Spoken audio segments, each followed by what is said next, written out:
I'm Nick Timmins. I'm from the Financial Times. It's my pleasure and privilege to chair this. The title of the lecture is Reforming Pensions in Europe. And it is, in effect, a sort of soft, low-key launch for this book called Reforming Pensions by Nick Barr and by Peter Diamond, who's the Professor of Economics at the at MIT. It's had the sort of pre-publication reviews you'd like to die for. You know, a wonderful book, destined to be the standard reference on the subject. Two of the finest minds in economics lucidly explain the theory and practice of pensions, it says, and while difficult, good reforms do appear to be possible. We're lucky not only to have Nick delivering the lecture, but we're also promised that Lord Turner, Adair Turner, he once of the Pensions Commission and now trying to put the entire financial system to rights, he's going to come and respond. We are told he is on his way despite today's events and losing a deputy chairman and other unhappinesses in his current life. So he should be here later and we look forward to hearing him too.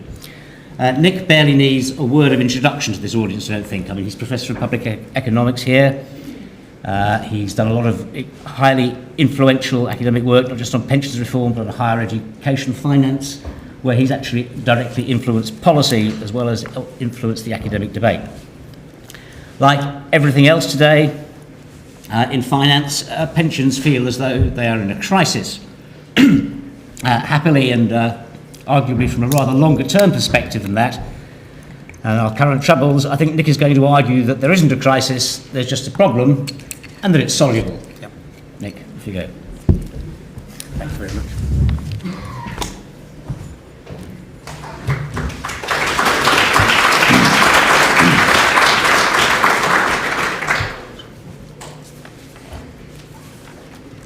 Well, good evening, everybody. It's a pleasure to be here. I will try and control both the lighting and the PowerPoint simultaneously without falling off the stage. Thank you, Nick, for that introduction. Thank you for chairing. I'd like to put publicly on record my thanks to Adair Turner for turning up, as I am assured he will, on what is a very difficult day for him. In some ways, my brief is to talk for about 45 to 50 minutes. Another definition is that I am to talk until Adair turns up. What I want to do is to talk briefly about the backdrop to all this. Then say what are the problems that policymakers in Europe and elsewhere face over pensions. Then discuss what sort of pensions architecture would make sense in Europe. Then briefly talk a bit about the rest of the world. As Nick has said, this lecture draws heavily on my book with Peter Diamond. It's wonderful working with one of the world's truly great theorists and also one of the world's nicest people. The origins of the book were that he and I were members of a small group that also included Jim Merles and one of whose advisors was Nick Stern, were asked to write a report advising the government of China on pension reform in 2004. And after we'd made our pitch to the Chinese Premier, Peter and I were standing on the platform at the Beijing Metro, and we thought there was a lot of stuff we'd written that we hadn't used, and we should turn it into a quick, short book. And we failed on both counts. The book came out 4 years later. It is a long book. It is so long that later this year, OUP are going to publish a shorter version. And what I want to do is to start off talking about some of the book's key messages, some of which people know, some of which are surprising. Message one, it ain't the baby boom. The main cause of the pensions crisis, in quotes, is a failure to adapt to three well-known and very long-run trends. One, rising life expectancy. Two, declining fertility. And three, a long-term trend to earlier retirement. Those are the ones that really matter. There are two more recent phenomena, the baby boom and the fact that pension systems have got larger since the Second World War. It is widely thought that the problem is the baby boom, and it's not. There would be a problem of paying for pensions because of the longer term trends, and that would be true even if there hadn't been a baby boom.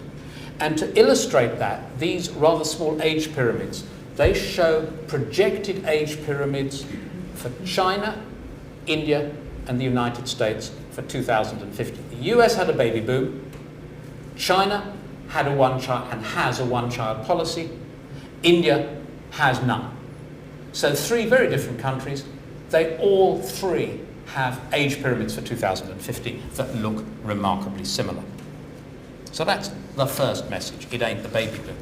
The second message, which Nick has already alluded to, is it ain't a crisis. There isn't an aging problem, and there isn't a pensions crisis. Normally I say to my students that they have complete academic freedom, they have as much academic freedom as I do. The one exception is I tell them, use the term aging problem in your exam and you will fail. There isn't an aging problem. People are living longer. In many ways it's the great untold good news story. It's not a problem, it's a triumph. The problem is not that people are living too long, it's that they're retiring too soon. And UK data illustrate this very clearly. The British man who retired in 1950 had left school at age 14, had retired at the then average retirement age of 67, having contributed for 53 years. And at the age of 67, a British man in 1950, if he made it to 67, had about 11 years of retirement. His grandson, who retired in 2004, had had somewhat longer in education, retired somewhat earlier at 63, having contributed for 48 years, and because of rising life expectancy and earlier retirement, had 20 years of retirement. So the older guy contributed for about 5 years for every year of retirement, the younger guy about half that.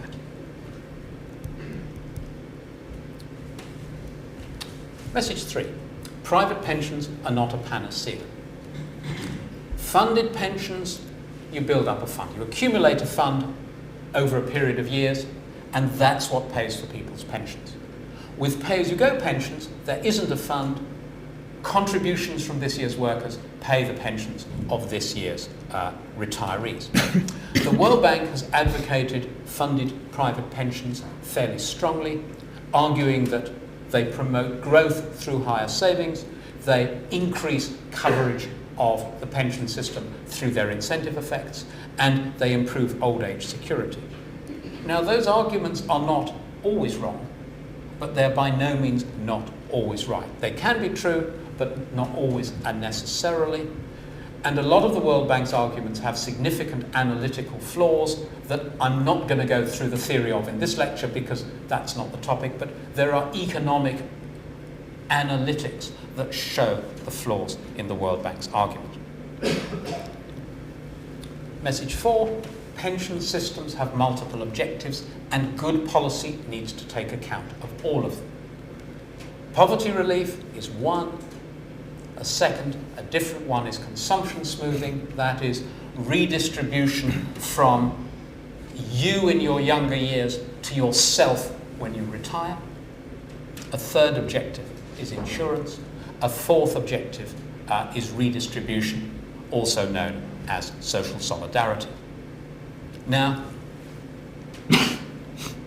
it's a mistake to get obsessed about one objective and forget about the others. Good policy design needs to take all of them into account. So that's one implication of this slide. A second one is the fifth and final general message of the book that I want to talk about, and that is one size does not fit all. There is no single best pension system. And it's very easy to show why that's the case. Objectives, as we've seen, include consumption smoothing, insurance, poverty relief, and redistribution. Constraints facing policymakers in different countries, different fiscal capacity, different institutional capacity and administrative capacity. Behavioural parameters can have different values. Labour supply may be more sensitive to tax changes in some countries than others. Saving may be more or less sensitive to interest rates in some countries than others. The shape of the income distribution varies. The reason there's no simple, single best system is very simple. One, policymakers attach different weights to the different objectives. Some may give more weight to poverty relief, some more to consumption smoothing. Secondly, not only do the weights attached to objectives differ, but the pattern of constraints differs. So if you've got different objectives and different constraints at different countries in different times, it follows that the optimal outcome will be different. And that's why pension systems differ across countries and over time. And the fact that pension systems are different is as it should be. So that's an economic argument about optimization, but recently I came across a beautiful political argument that explains the issue of optimization, trade-offs, and no perfect solution. And you probably can't read this, so I shall read it. Designing a White House staff, like designing an aircraft, involves trade-offs. If you want speed of decision, you must narrow the number of those involved in the decision, thus sacrificing breadth of information and depth of debate. If you demand single-minded devotion to yourself, you will probably choose people who lack other career options, which is to say, people who are less than supremely able. If you want to recruit the best and the brightest, you will have little choice but to end up with people of strong wills, big egos, and intense principles who may put their beliefs before your interests. The problem of designing an effective political organisation cannot be solved. It can only be finessed. And that's exactly the case with pensions. Multiple objectives, different constraints, no single perfect solution. So that's by way of background, sort of some of the key messages of the book. Let me now come on to problems. Problems in Europe. What are the problems? There are two major ones. One of them is, how do we pay for pensions? The other is, how do you make pensions portable across the EU? Problem one, public pension spending. I invite you to look at the fourth line for Greece, which in 2000 spent 12.5% of GDP on pensions, projected to rise to 20% by 2030, and if nothing is done, to 25% of GDP by 2050. So what you've got are systems that have made people generous promises, which, as people live longer and longer in retirement, become more and more expensive if nothing is done. So the obvious question is, what do you do about it? And what you do about it is one of the following. These are the only solutions. There are no others. Either you pay lower pensions, and you can do that in two ways. You can pay people lower weekly or monthly pensions, or you can require later retirement at the same pension. So people don't get a higher pension, they get the same pension, but they get it later. So you reduce pensions not by cutting living standards in retirement, but by reducing the duration of retirement. That's one solution. The other is to have higher contributions. And the third is policies to increase national output. And you can use any mix of these. Policies to increase national output, very simple-minded. Either you make each individual worker more productive, or you increase the number of workers you get from each age cohort. You can make each worker more productive through higher saving, leading to more and better physical capital, or you can have higher investment in human capital, including that of older workers, thus making workers more productive. You can increase the number of workers by raising labour force participation at all age groups. As a special case of that, you can raise the labour force participation of older workers by raising retirement. Or you can import labour. You can import labour directly through more immigration, or you can import labour indirectly by exporting capital to countries with younger populations. So that's the problem. European countries are spending more than most of them will be able to afford if nothing is done. The solutions are those listed on the previous slide, including, importantly, the policies to increase output. So that's one problem. The other problem is making pensions portable across the EU. Now, national systems differ in all sorts of ways. Some are contributory, like the United Kingdom. Some are non-contributory, like the Netherlands. I shall come on to that later. They differ in terms of the number of years of contributions, different pension formulae, differences in the role of private pensions. Now, the problem is that if you're not careful, workers who move cross-country may end up with little pension. I have a colleague in the European Institute, and what I'm going to say isn't literally true, but he's something of a metaphor. He's a good European. He speaks about 6 European languages fluently. He has taught at universities in at least 4 European countries. And if we get this wrong, he'll end up without a state pension in any country because he hasn't worked in any of them long enough. So there is a problem about people moving cross-country, and that problem can create impediments to labour mobility. So you then come up with a so what question. Why does labour mobility matter?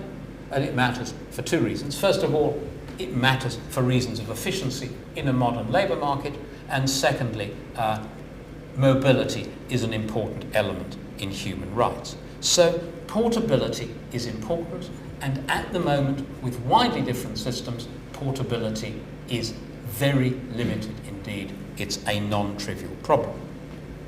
So, given those problems, what should policymakers in the wider Europe be thinking about?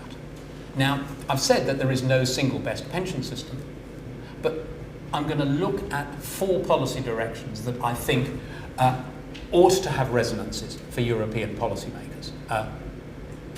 Avoiding elderly poverty, redefining retirement, consumption smoothing, looking at important lessons from the United States, and on consumption smoothing again, a different set of lessons from Sweden.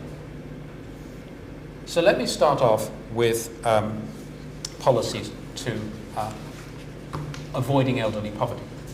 Policy 1 for European policymakers: think seriously about non-contributory basic pensions, defined as a public pension paid at a flat rate out of taxation on the basis of residence rather than contributions. It's sometimes called a citizen's pension. So the idea is, if you live in a country, you get a tax-financed basic pension because you live in the country, not on the basis of a contributions record. Now, why do I think that's a good idea? The contributory principle assumed, 1948 Beveridge, assumed that workers had long, stable employment records. Therefore, the coverage of the newly introduced contributory system would grow. Great model, but history hasn't sustained that argument. And it's pretty easy to see why. If you look at the world that Beveridge assumed in the 1940s, 5 assumptions. Independent nation states, employment was generally full-time and long-term. Men, usually had a full-time job, and they usually had it for pretty much all their working life. There was limited international mobility. There was a stable nuclear family with male breadwinner and female caregiver. And once you'd acquired your skills when you were young, they lasted for a lifetime. Now, those assumptions weren't completely true, even in the 1940s, but they were true enough to make the basis of good policy. What's happened? Well, all of those assumptions have been invalidated, but let me just look at some of them. First of all, people do not necessarily always have full-time work for the whole of their careers. There's more fluid labour markets, greater varieties of labour market attachment. So you can't assume that people have permanent full-time work. You have rising international mobility, particularly in the EU, and you have a changing nature of the family. You have more fluid family structures, you have rising labour market activity by women. The point about the old assumptions were, if a man had a job all his life, and a man and a woman got married and stayed married, you could base a pension on the man's contributions because he'd have a complete record, and you could cover his wife through the husband's contributions. If men no longer have necessarily permanent full-time work, their contributions records will start to get patchy.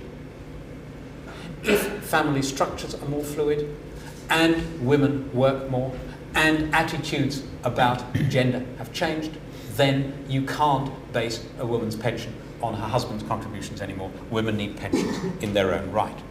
So the argument that underpinned contributory basic pensions has in many ways become invalidated. So so that's a negative argument. What are the positive arguments for a non-contributory basic pension? Well, they strengthen poverty relief in terms of coverage. There won't be any gaps. If everyone in Britain is eligible for a basic state pension on the basis of eligibility, you don't get gaps. Adequacy, if the pension is paid as Beveridge urged, not below the poverty line, you've strengthened poverty relief. And there is an enormous gain in terms of gender balance as well. I shall come on in a minute to make the point that women's contributory records are much poorer than men's. So, strengthened poverty relief is one. There are better incentives to work with a flat rate tax-financed pension than you would get if you had income-tested poverty relief.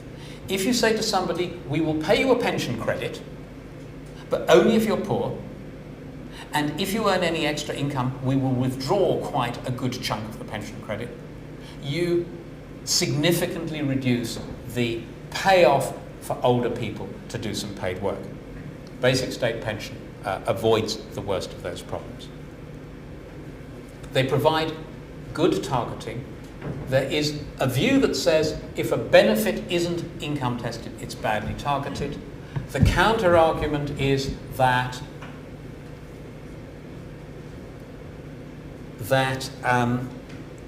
you can target benefits on characteristics that are highly correlated with poverty, and age is one of those. So you can argue the benefit's well targeted. And finally, if you've got basic pensions, Adair, welcome. Congratulations. Glad you made it. If you have basic pensions across all the European countries, then someone who moves around can get a pro rata pension based on the countries in which he or she has lived. You can't say you get the pension based on your last country, or everyone will emigrate in their last year to the country in Europe with the highest pension, or at least will pretend to emigrate. But prorating a non-contributory benefit is very feasible. The trouble is, when social policy people like me say, have a tax-financed pension for everybody, ministries of finance start to go pale. How can you afford this? And the answer is, you can match your expenditure to budgetary constraints through three instruments. One is the size of the pension. How big a non-contributory pension do you pay? Secondly, at what age do you pay the pension? If you want to pay a non-contributory pension not below the poverty line, but you can't afford to do it at age 60 or age 65, then, at least initially, you might want to do it at age 70. And finally, you can have what I call an affluence test. In other words, you don't pay the pension to everybody, you claw it back from only the best off. So in Canada, for example, they have a universal pension, but the richest 2% of Canadians get none at all, and sliding down from that, possibly the top third of income earners don't get the whole pension. So an affluence test, an income test keeps benefits in the hands of the poor. An affluence test simply screens out the best of. So there are ways that you can make a universal pension affordable. Whoops. Country examples. Well, the UK illustrates the problems of contributory pensions. There's people in the audience who know the numbers better than I do, but something like 85% of British men are eligible for a full basic state pension that requires 44 years of contributions, but only something like 30 to 35% of women. Now, this is not because we can't collect contributions. It's not a problem of institutional capacity. It's the fact that the contributory model doesn't fit today's labour market and today's family structure. And for that reason, the government has reduced the contribution requirements, which is a partial move towards a non-contributory basic pension. OECD countries that have non-contributory basic pensions, the Netherlands, New Zealand, Canada, I've already mentioned, has an affluence test. Australia, similarly, tax-financed universal pension, but with an affluence test. Other countries, Chile has just introduced a non-contributory pension last year, and South Africa has something similar. So that's policy direction one for European policymakers. Policy direction two, redefining retirement. So the policy for policymakers to think about is later and more flexible retirement. Why? Very simple-minded argument. Longer healthy life plus a constant or declining retirement age creates problems of pension finance. So the solution, it seems to me, is blindingly obvious. Pensionable age should rise in some rational way as life expectancy increases. You are given the consulting job of designing a pension system for a brand new planet. Would you ever, and you're told that the native life form is living longer and longer, would you ever in your tiny mind say retirement age is 65 and will stay 65 forever? Of course not. You would say retirement age needs to bear some rational relationship to life expectancy.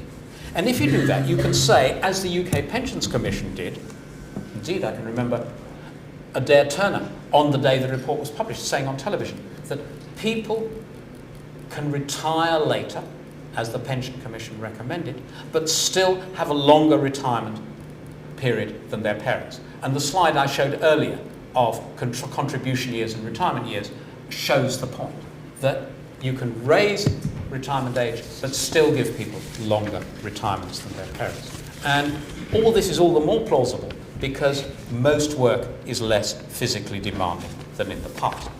So part of that policy package is the average age of retirement should go up. But a second and important part of the package is not only later retirement, but more flexible retirement. And to see that, you need to look briefly at the history of pensions and why they were invented. I'm not a social historian. This will probably make social historians in the audience wince, but my take on it is the following. When pensions were introduced in the 19th century, in the case of New Zealand in 1898, with a retirement age of 65, someone aged 65 in 1898 was finished. They were old, they were doddering, and they would dod around the factory yard, the factory floor and the farmyard, lowering the productivity of younger workers. So the purpose of pensions was to say, you're old, you're finished, get out of here. So it was mandatory and it was total. Now think about today. If I am told that people aged 65 are finished, I take a very dim view of such a statement. People aged 65 often have a great deal of get up and go. So that's one change compared to the 19th century. The other big change is we've got richer, so we can afford to give people a period of leisure at the end of their working life. But that being the case, the purpose of retirement has changed. It's no longer get the old and the doddering off the factory floor. It's give people some leisure at the end of 40 plus years of work. And that being the case, giving them increased choice about when to retire and whether fully or partially is desirable. It's desirable for two reasons. One, if you can keep more older workers in the labour force, that promotes output growth, which we've seen is one of the solutions to paying for pensions. but it's also, as a response to individual preferences, desirable for its own sake. In other words, even if there weren't a problem of paying for pensions, I would still be advocating more flexible arrangements for retirement as being welfare enhancing for the individual. Now, there's a problem about later retirement and more flexible retirement, and that is European legislation says age discrimination is wicked. And there is a tendency when older workers can't get jobs to say it's wicked employers, it's age discrimination, and to try to beat employers up for being discriminatory. Now, I'm not saying that there isn't age discrimination, but the question I asked when I was on a working group looking at this was to say, supposing I'm an employer that is very well disposed towards older workers, I love them to bits, I would love to employ them, what are the reasons why I might face problems? And there are several. One of them is the moment you have a fixed cost of employment, for medical insurance in the United States being the big example, if you've got fixed costs of employment, then your incentive is to employ as few workers as possible and make them work as many hours of overtime as possible. Any fixed cost of employment militates against part-time work. So that's one issue that needs to be addressed. Another is legal rigidities.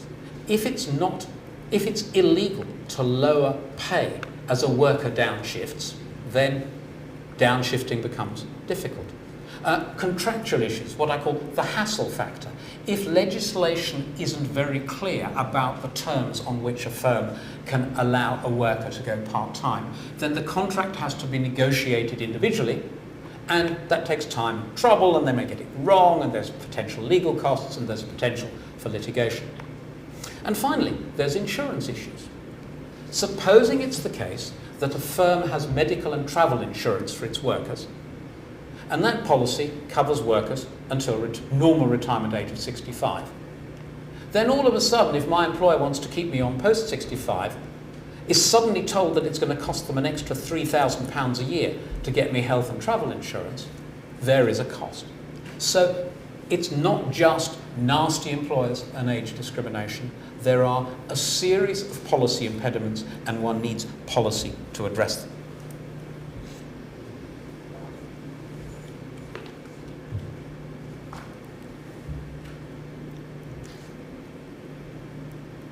So, country examples. United States is in the process of raising the age for full pension from 65 to 67.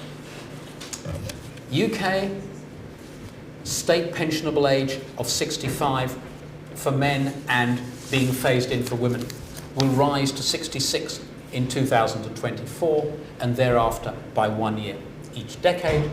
Norway, the retirement age is already 67.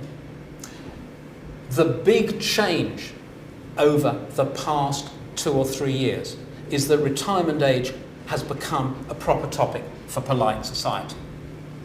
And this is a great tribute to the Pensions Commission. Before the Pensions Commission, journalists would ring me up and say, Professor Barr, we want to talk to you about the pensions crisis. And I'd say, there isn't a crisis, there's a problem, but there's a perfectly good solution. People are living longer, they need to work longer. And the journalists would end the conversation as soon as they politely could. You know, clearly I was some wacko academic that had no concept of political realities. Pensions Commission, with their first report, raised it as an option.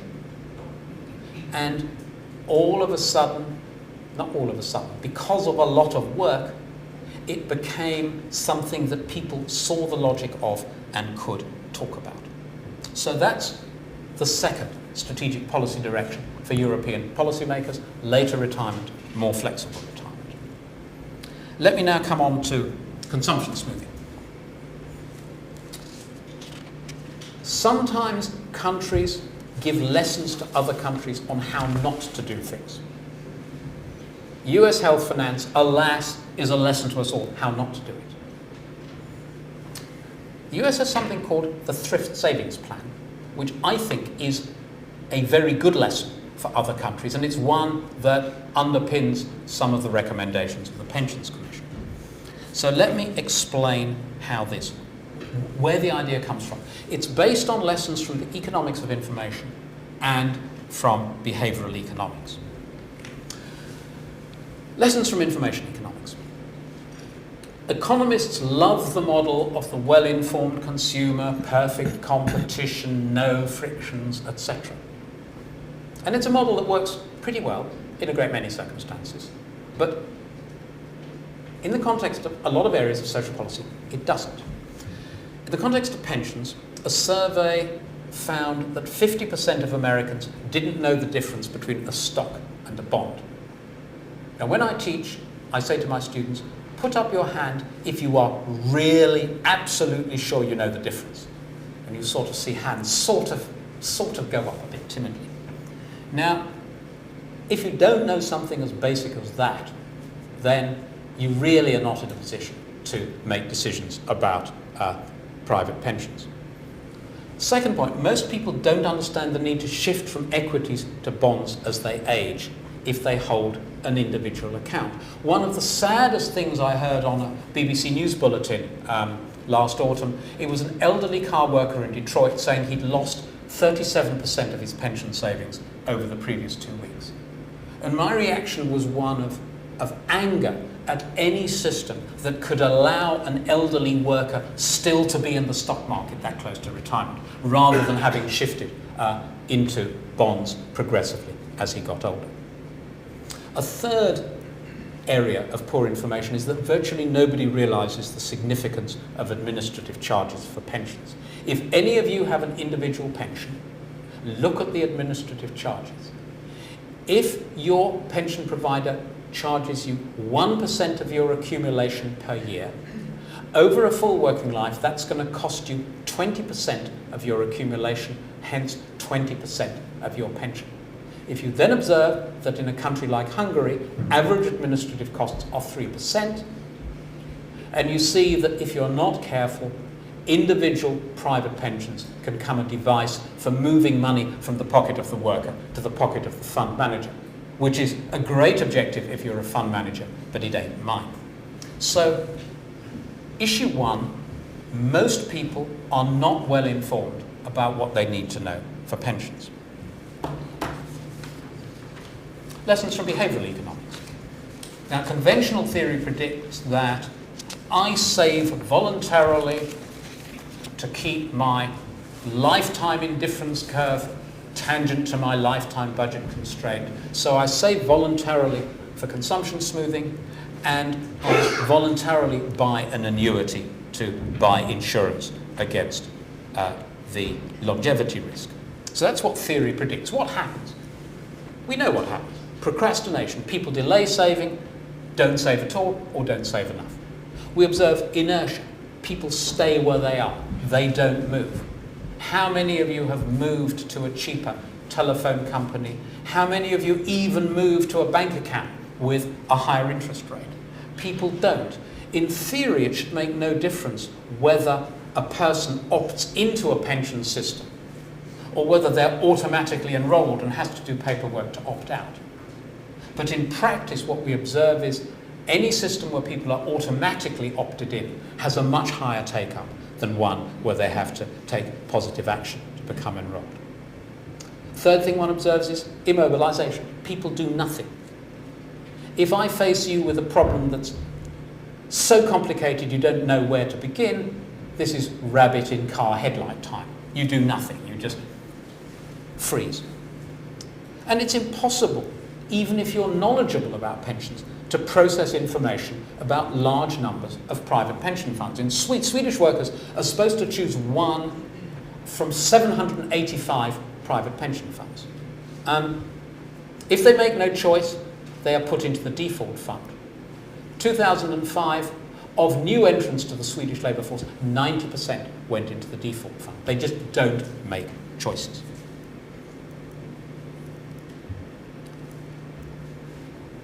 So the question is, why do people behave this way?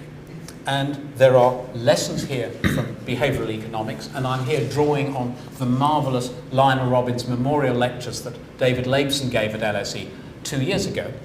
Experimental evidence shows that people have a high discount rate in the short run, a much lower one in the long run.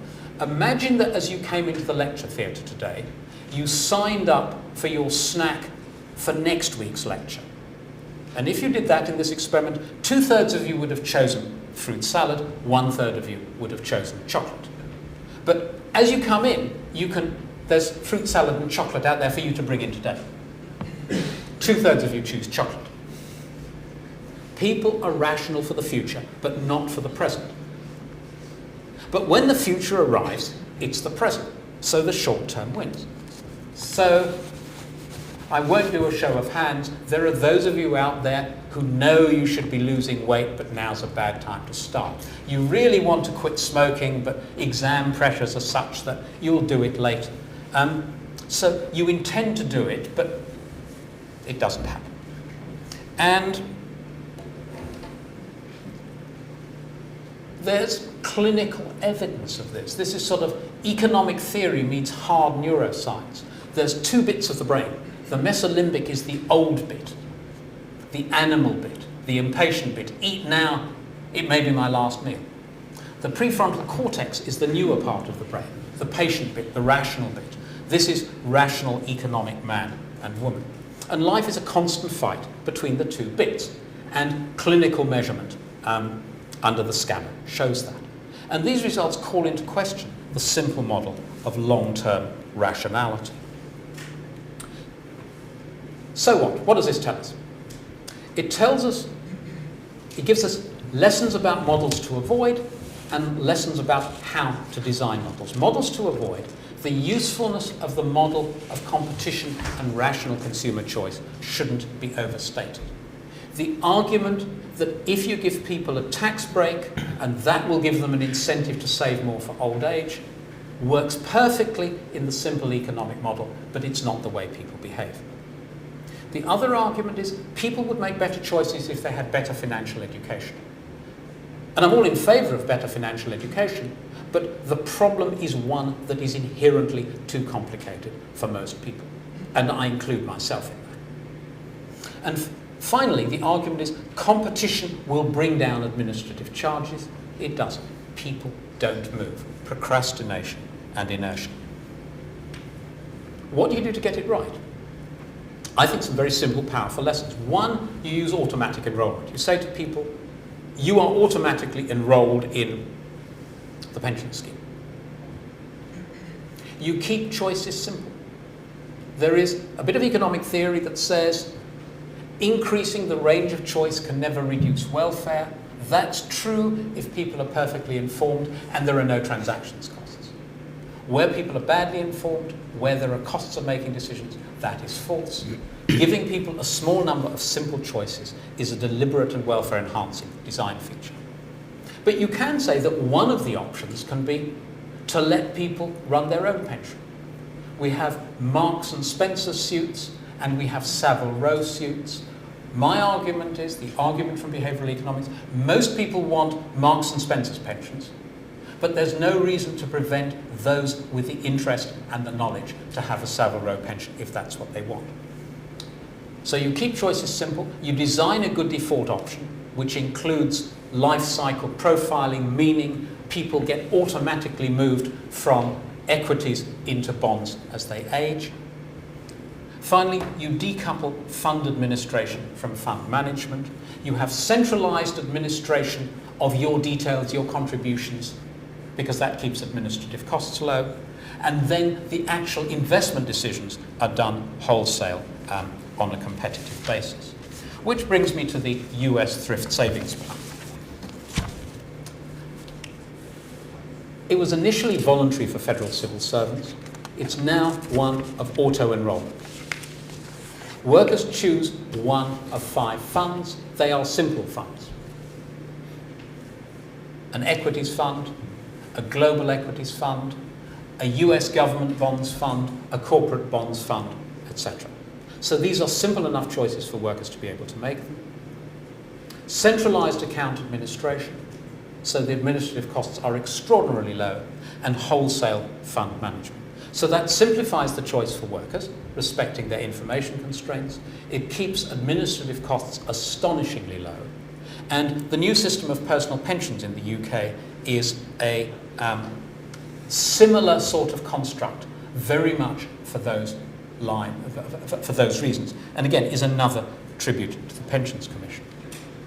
Let me move on swiftly to the last policy direction: consumption smoothing, learning from Sweden. Sweden has something called notional defined contribution pensions, NDC pensions. Those, very briefly, are like individual funded pensions, except they're run on a pay-as-you-go basis. So these are government pensions where the contributions of this year's workers pay this year's pensions. The government keeps a record of each individual's contributions. Each year adds a notional interest rate to the accumulation, and then when the worker retires, the notional accumulation is converted into an annuity on an actuarial basis. So this looks like an individual funded account where you've got an exact relationship between lifetime contributions and the pension a person gets. But there isn't a fund, it's organised by government on a pay-as-you-go basis. Now, you can modify the pure case of actuarial benefits to include redistribution. For example, you can give pension credits for caring activities. All sorts of advantages. It's simple from the point of view of the worker, it has low administrative costs, it avoids stock market turbulence, it doesn't require the same institutional capacity to manage funded schemes that things like the Thrift Savings plan have. Saving may be the wrong policy. In China, they've got savings coming out of their ears. Policies to increase savings go the wrong way. Should a country go for notional defined contributions or for funded accounts? There are solid economic principles for addressing that choice, which Peter and I discuss in the book. So, examples of notional defined contributions. Sweden is the major example. Poland has such a system. So does Latvia. So that gives 4 policy directions for Europe: non-contributory basic pensions, later and more flexible retirement, a thrift savings plan type of arrangement, or notional defined contribution pensions. They can be put together in different ways and in different proportions. Now, what about the rest of the world? I think I'm going to skip over this because I want to make sure that Adair gets a chance to say a few words before the world collapses yet again. So let me end with just a few concluding thoughts. Very few. Why does pension reform matter? Well, it matters enormously for the life chances of workers and their families, and one has only to look at one's family and listen to the news to hear that. It matters for national economic performance. If all of a sudden, or eventually as in Greece, you've got to spend 25% of GDP on state pensions, it's going to have horrible macroeconomic effects. On the other hand, if you get your pension arrangements right, they can increase savings, they can increase investment, they can contribute to growth. And final point, it can matter not only within a country, but international. And this is, I'm overstating this example, but it does make the point that this can be a big time issue. China has a very limited pension system, so it's not surprising that people in China save like crazy. Precautionary saving. The saving rate in China is between 40 and 50% of GDP. I mean, they are saving like crazy. Now, pension reform in China in 1998 introduced a World Bank model of individual funded accounts. So more saving going into workers' accounts. The working group of which Peter and I were members argued that that was the wrong model for China for now, and we went through the economic analytics of when funded pensions made sense, and none of them held for China. So we said, individual accounts, fine, great as part of a strategy. They don't have to be funded, they could be notional. And we recommended notional accounts. If China had gone for a good system of pay-as-you-go pensions earlier, say in the mid-1990s, then there would be less precautionary saving in China today, and the country might be better placed today to make a larger contribution to global reflation. Why is China spending so little? Answer, there is very little old age security. So pension reform matters not just for reasons of social policy, it's a fundamentally important part of individual life chances, but also of a country's national economic performance and of countries, plural, global economic performance. So, important issues, economics has important things to say. Let me leave it there. Thank you very much.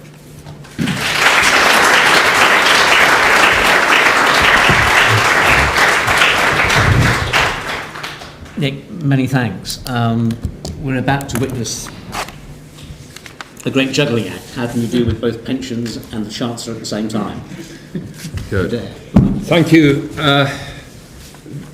very much, Nick. I am in an embarrassing situation that I may still get a phone call, which I simply cannot avoid taking, which I was meant to get at 7:05 and keeps on getting delayed.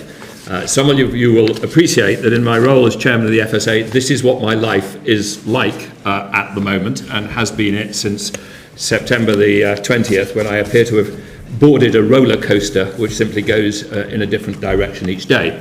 But let me try and make some comments in relation to Nick's lecture, which I have heard most of sitting at the back, and which I have seen the other charts of, and with which I very fundamentally agree, as indeed I think Nick has made plain that he agrees with a great deal which was in the Pension Commission. I want to just highlight a number of points. First of all, there is not a crisis of ageing. Insofar as there is a demographic crisis in the world, I think it is still too rapid population growth in continents like Africa. And I think the extent to which we talk about a crisis of ageing in the rich developed world is a dangerous process which can divert us from that fundamental economic fact. There are many countries in the world which still do face a demographic crisis. Countries like Niger, which had a population of 2 million in 1950, has a population of something like 12 million today, and at present rate is going to have a population of 50 million by 2050, in a semi-arid country facing climate change. That is a crisis. What we face in the rich developed world is not a crisis, it is a manageable set of problems to which we have to adjust with sensible policy. And if we turn it into a crisis, it will be bizarre, because at the core of it, as Nick has said, is a wonderful thing that people are living longer, and that as best we can tell, this is not just more years of, as it were, decrepit, close to death old age, it is more years of healthy old age. Not only are people living longer, but the average healthiness, both physical and mental, of a 65 or 67-year-old or 68-year-old is improving. That's fact number one, and Nick has made that absolutely plain. Therefore, one of the most fundamental things that we have to do in pension policy is to increase average retirement ages, though we can do that in a flexible fashion that allows people to make their own specific choices. We don't have to be mechanistic, but we have to accept that it's highly likely that the average will go up. And Nick has quite rightly talked about the extraordinary extent to which this was a taboo subject till only 2 or 3 years ago. And it is intriguing that it is still surprisingly taboo in some other countries. There are some European countries, some of them, as Nick has said, are moving. Others, that still don't talk about the retirement age. And yet it is bizarre, given what is happening to retirement, if you stick, as some continental countries do, to the idea that, for instance, retirement ages might even stay at 60, and for women in particular, in a few years' time, the concept will be that women will work, say, post-graduation for 35 years, and then they'll be retired for 35 years. I mean, completely bizarre concept that we've just got to grip. We have to increase retirement ages. And I have to say that if I regret anything now about what we said in the Pension Commission, I think we should almost have been more radical on the retirement age. I think, if anything, we should be increasing it faster.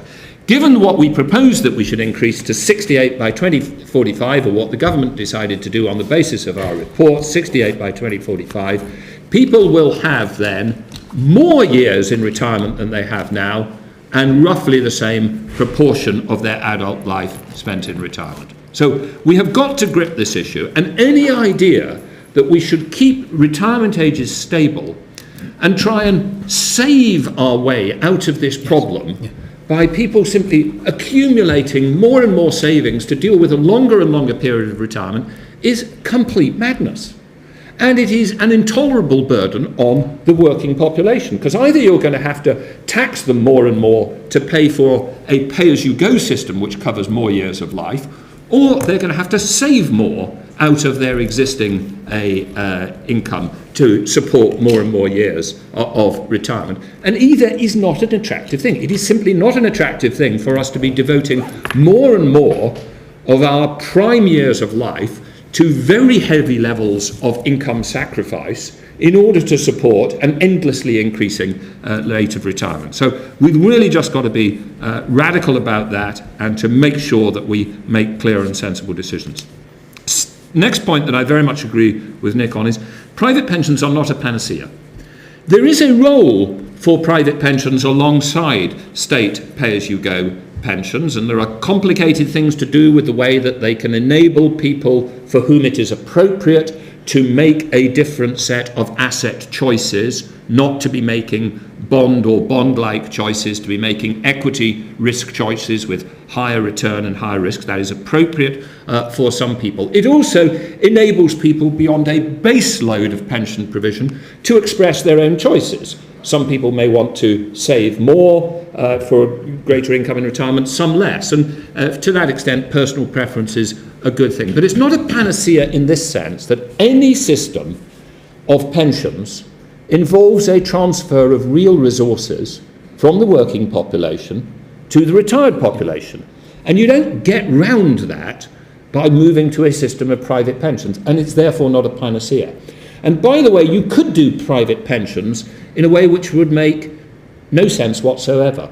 There's an interesting debate about what is the perfect asset that people might want to invest a private pension in. And it's a very interesting discussion that the perfect asset might be a GDP bond. It would be a bond, the value of which increased with either total GDP or more likely per capita GDP, because you could invest in it. And you would know that what you were buying was a set of units of consumption for 30 or 40 years hence, which would maintain your relative position in the earnings distribution because it was linked to GDP per capita. And we know from all the analysis of happiness that what people worry about really is what is their relative position. They want to know that they're roughly able to defend their status within the earnings distribution. But suppose everybody saved privately, and they all invested in these wonderful GDP bonds which the government had been able to create.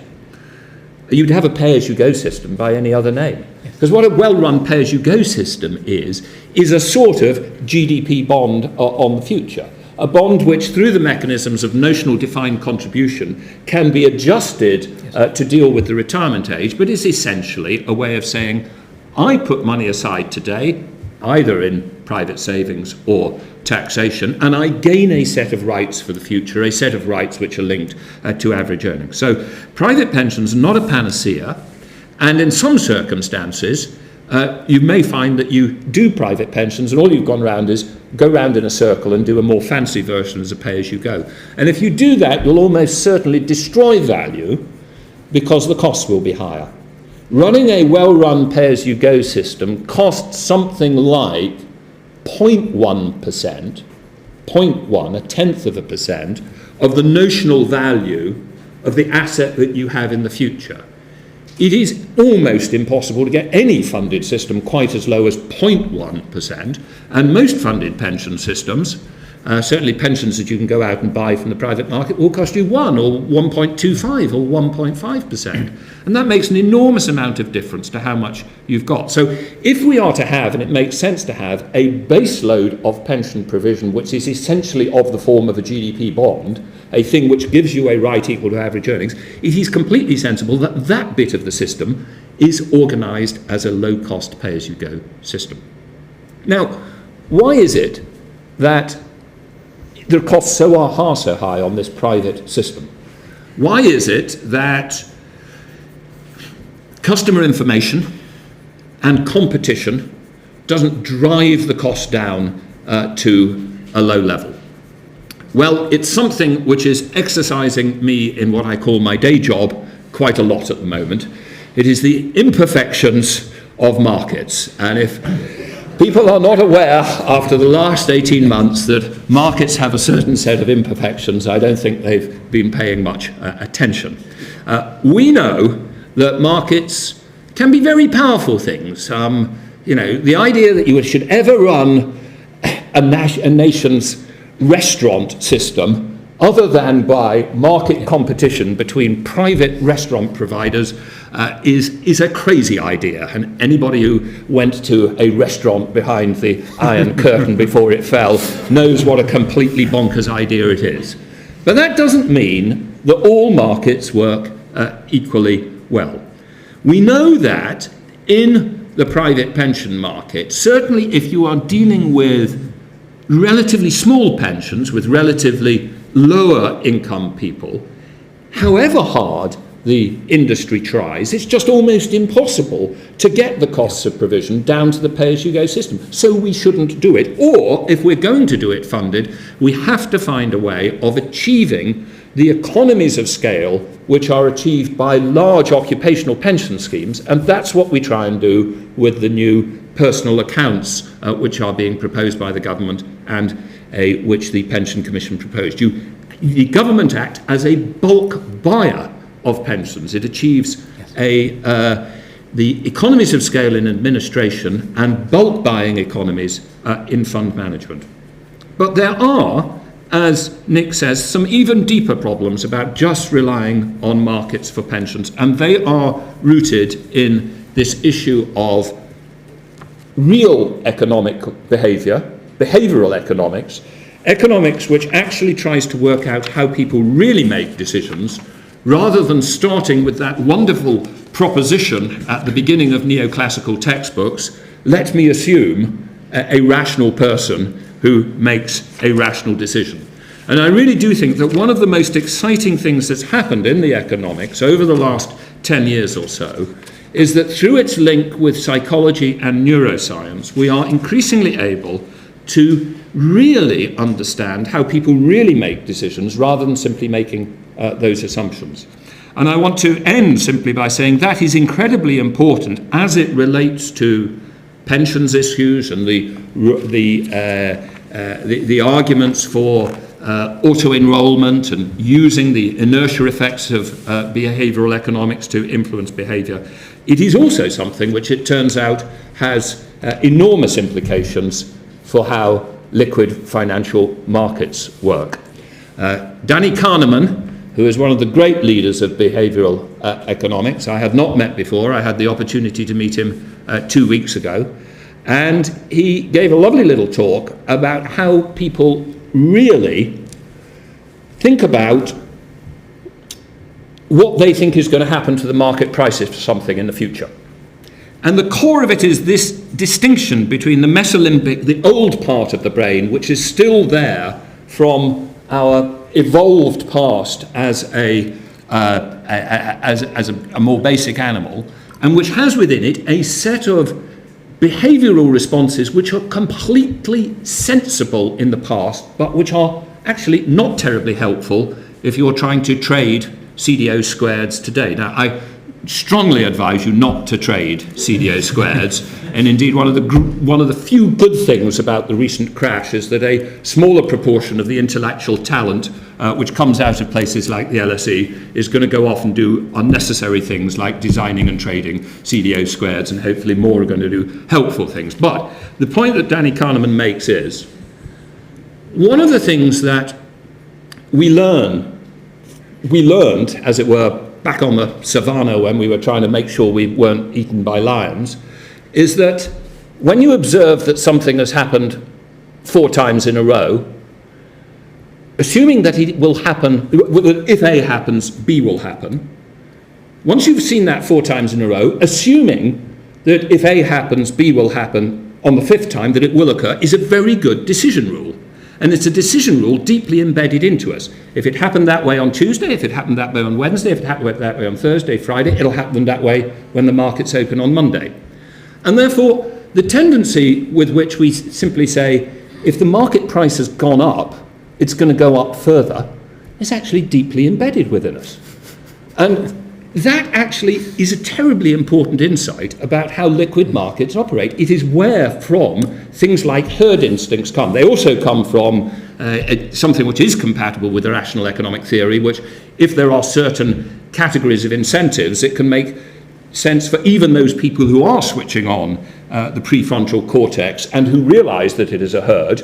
Those people can say, yes, what I need to do is run with the herd and speculate with the herd, as long as I can just sense one day before the herd when this is coming to the end. So you can have people who are completely rational players making money out of it and making it even more of a herd. But Kahneman's point is, actually, there's part of it is in this distinction between the brain. Part of what goes on in liquid traded markets is this distinction between these two different bits of the brain and the way that we really operate. It's incredibly important, as we discovered in the Pension Commission, in relation to the way that you encourage people to save, but it has a far wider implication, and I think it is really one of the most important and exciting bits of economics. And it presumably works the other way around too. On the way down, it is equally reinforcing with somewhat disastrous effects. Yeah. Many thanks indeed. We have about a quarter of an hour, 20 minutes.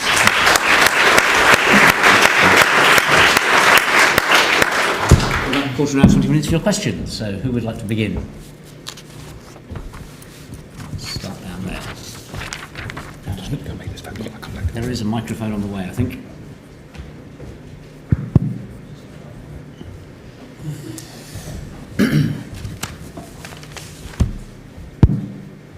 Yeah, Hello? Yep. Yeah, Bernard Casey from Warwick University.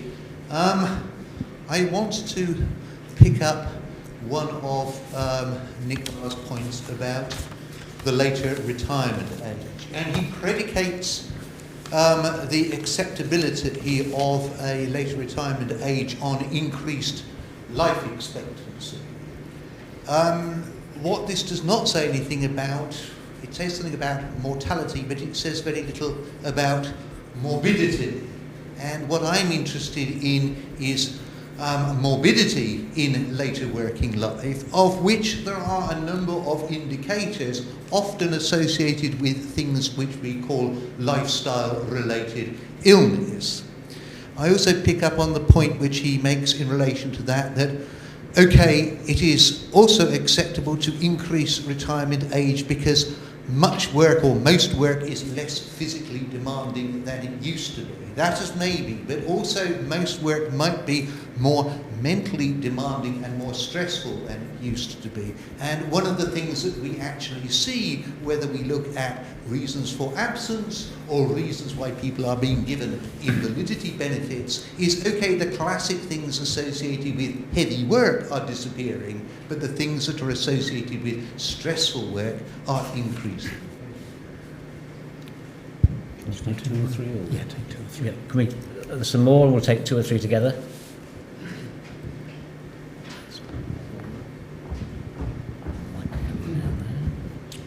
Hello, my name's Derek Pike. I'd like to put in a little plug for the actuarial profession, of which I'm a member. And I know Professor Barr mentioned us in slide 39, but I really think that we have a lot more to help inform the policy decisions and pensions. To take one example, the government actuary at the time was advocating a link between an automatic link between longevity and state pension age, even before the Lord Turner's Pension Commission.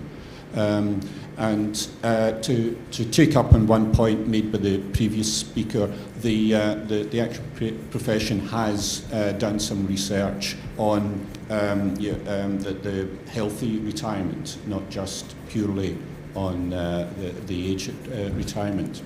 And in particular, since Professor Barr's put in a plug for his book. I'd like to put in a plug for a book that the actuarial profession published last month called 100 Years of State Pension, Learning from the Past. Because in the UK we really have tried a lot of different pension policies over the last 100 years. And looking at the history, there's a lot we can learn about the practical implementations of different possible pension policies. And the one generalisation I suggest can be made is that there are two objectives that politicians have been influenced by in the last 100 years. One is that the idea of fairness is involved with the redistribution from each, according to his means, to each according to his needs, which is one of Professor Barr's 4 objectives. But the other concept of fairness is the idea that each individual should have a fair return on the contributions that he's made, and I think we have to resolve, or at least bring out more into the open that debate. Yes.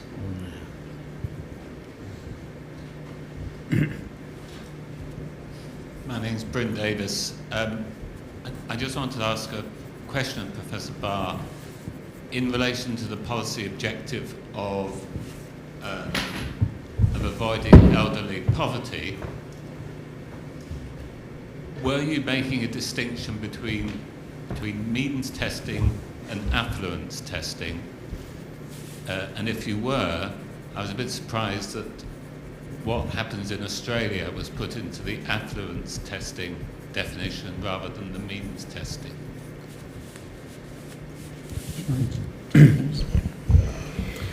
Right, thank you for those. Bernard's point, first of all. Of course, it's not just declining mortality, it's also the issue of what happens to morbidity, illness, ill health of other sorts.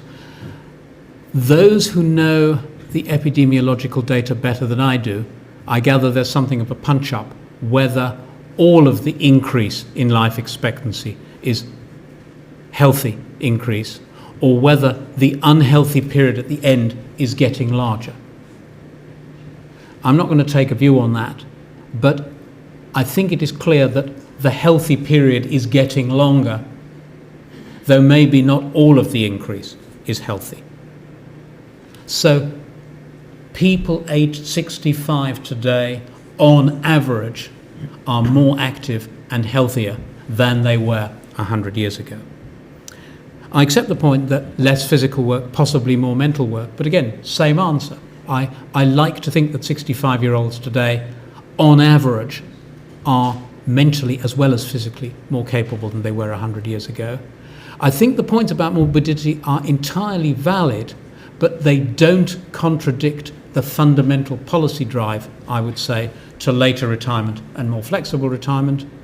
One of the reasons for more flexible retirement is individual preferences, but another is also individual constraints. If people do have some health problems, they might not be able to work full-time, and it should be easy for them to work part-time. Actuarial profession, important. Yes, absolutely important. I think one of the problems is that people have tied actuarial calculations one-to-one with individual funded accounts. And I think that's entirely unhelpful. I've been sceptical about individual funded accounts for the reasons that I've talked about. But actuarial calculations would be vital for a notional defined contribution scheme. They are vital if one wants to project the financial viability in the long term of state pension schemes. So I think that actuaries have an enormously important task. 100 Years of the State Pension is a book that I haven't had time to read yet. It looks mouth-watering. My worry about reading it is I think the story of British pensions is a depressing one, particularly in the later years.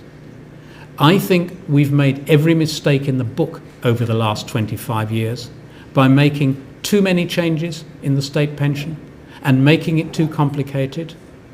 If any of you understand the British pension system in detail, I'm about to say, I suspect Bernard does, and I don't want to be rude, but I think anyone who understands it has wasted an important part of their life. I have made a point of not understanding it, and if any of you can find the link and send it to me, I'd be very grateful. This was the Today programme on the day that Alistair Darling announced the reform that brought in the state second pension. And he was being interviewed by John Humphreys, who, as you know, is an absolute Rottweiler of an interview with a razor-sharp mind. And the two of them more or less ended up on the carpet in the studio, hugging each other in tears, because it was quite clear neither of them had a clue what was going on. I mean, as an exercise in an interview between two bright, intelligent people who totally failed to understand what was going on, it's awesome, and I'd love to hear it again. Fairness, multiple definitions, absolutely. One definition of fairness is you should be protected from poverty. Another is you should get a pension that's related to the contributions you've put in. So you could say a combination of a tax-financed basic pension for everybody, deals with poverty relief, plus, let's say, a notional defined contribution pension where what you get is actuarially related to your contributions. That hits both definitions of fairness. Question about means testing. A means test says if the poverty line's 100, the moment your income crosses 100, for every pound you earn over 100, you'll lose 50 pence of pension or even a pound of pension. A means test means that only the poor would get the pension. An affluence test says if the poverty line's 100 and average earnings are 400, then anyone with earnings below 500 or 600 will get the full pension. And the income test, if you like, that's the arrangement that starts to claw it back, only cuts in for people who are significantly above average earnings. Hence my point about Canada, that 98% of Canadians get at least some of their universal pension. It's only the 2% of the richest who get none of it. So it's technically just a question of where the taper starts. And if you're telling me that it's lower in Australia than I think it is, my first ever teacher of economics, Dick Lipsey, used to say, never argue about facts. If it's lower than I think, then maybe it's somewhere between an income test and an affluence test. Great, Nick. Thanks very much. We have time for two or three more. One there, and then one there, and then one there. Right. Yep. Good evening. My name is Elias Kondoudis. I am from Greece and I'm a student in MSc in International Health Policy. Clearly, as you made it, I have no hopes for my country's future in pension system. So my point is, what would suggest if a person has such a bad pension system, what would be the best alternative? And would that be a private pension system? And how you see the future in Greece regarding the pension system? Thank you very much. Small challenge, just redesign it in the back of an envelope right now. I want to ask, my name's Anne Corbett. I want to ask a political question too, but my question's about the politics of portability. Nick's mentioned the case of a European Institute colleague with jobs in 4 countries, but actually encouragement to mobility is a big policy drive of the European Union. It's a particularly big thing for higher education. What I would like to know is how do you move from where we are now to where we might be?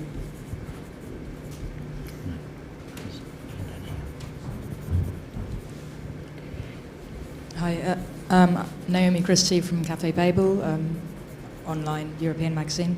Yeah, my question is quite basic. I was just wondering, in terms of social class, poor people tend to die younger. So if there's a universal policy making retirement age 70, but poor people are still dying at 60, what can you do to adjust for that?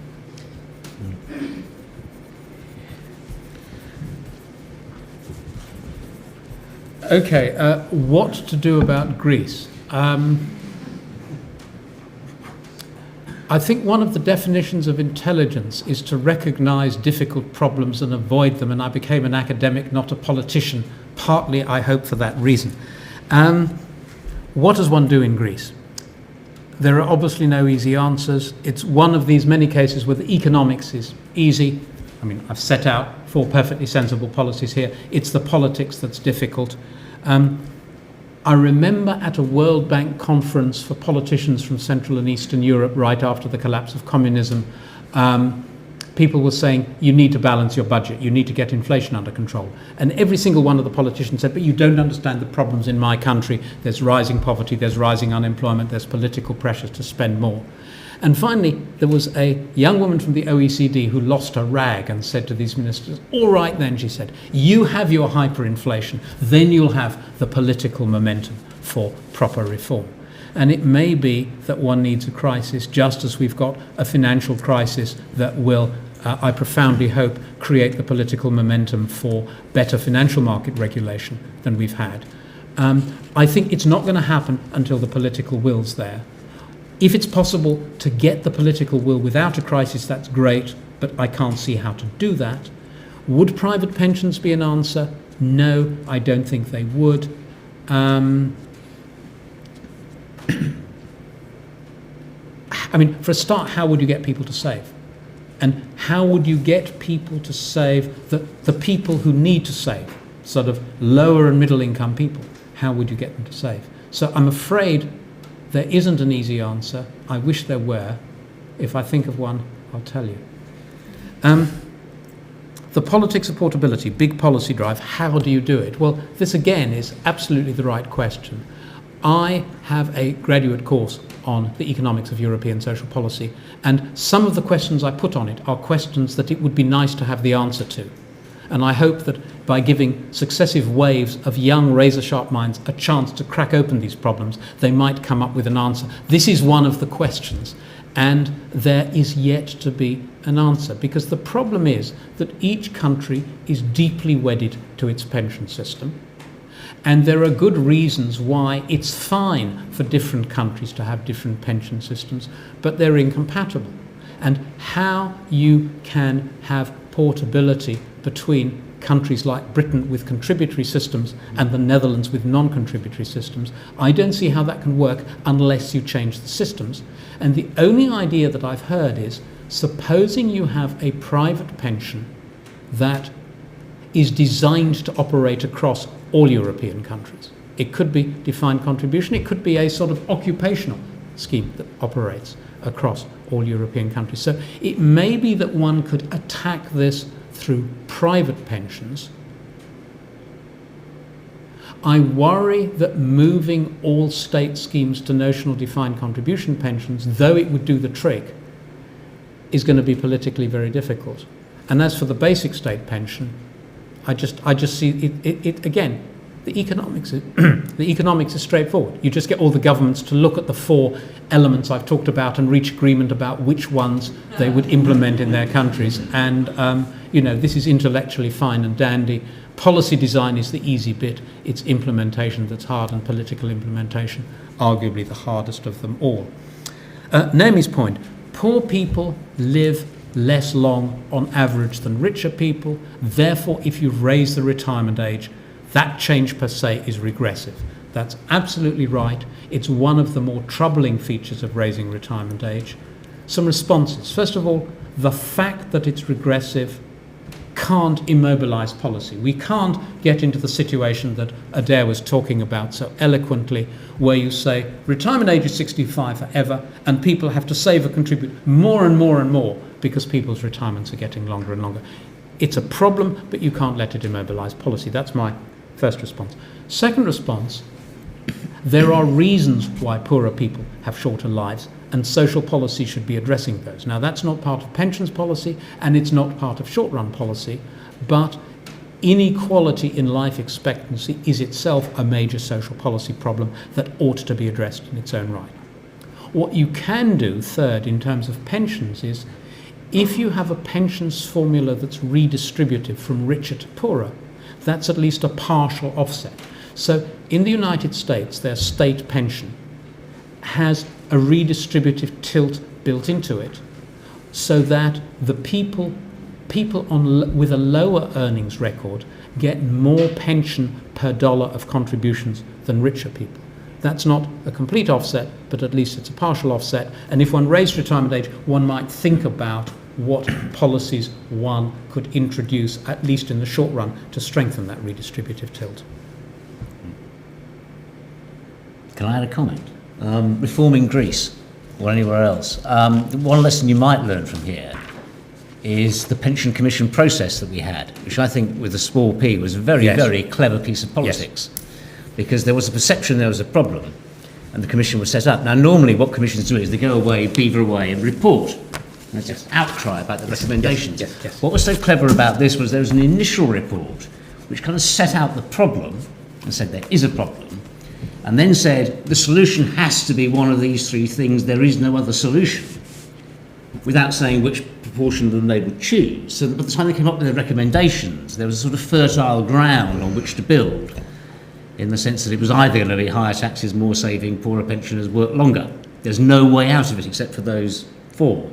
And I think the small p politics of that was a very, very clever way of sort of sowing the ground before you came up with the recommendations. I think it's a neat approach. I mean, it said, these are the four policies, think about them. They also said, we don't think anyone on its own can do the trick. Exactly, yeah. Adair's great line, anyone who comes up with a solution that doesn't tell you which of these three tools is being used is a charlatan. It's got to be one of these things. Yeah. I think it was very neat. A couple more? Fine by me.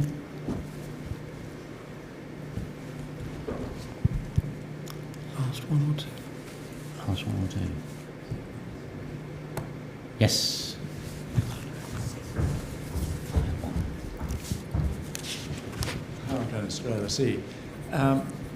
It goes back to this problem of implementation. I mean, as a good economist, what you do is set out a menu, and yet people don't come to the restaurant with complete open mind about which bit of the menu they're going to eat.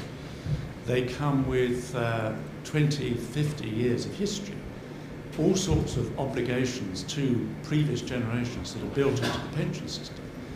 So I could say, well, that's just a typical economist flab we've had here, which is to give to one set of people who are not going to make a set of choices, a set of rational options which they're not going to take. Thank you very much, Nick. You've got us nowhere.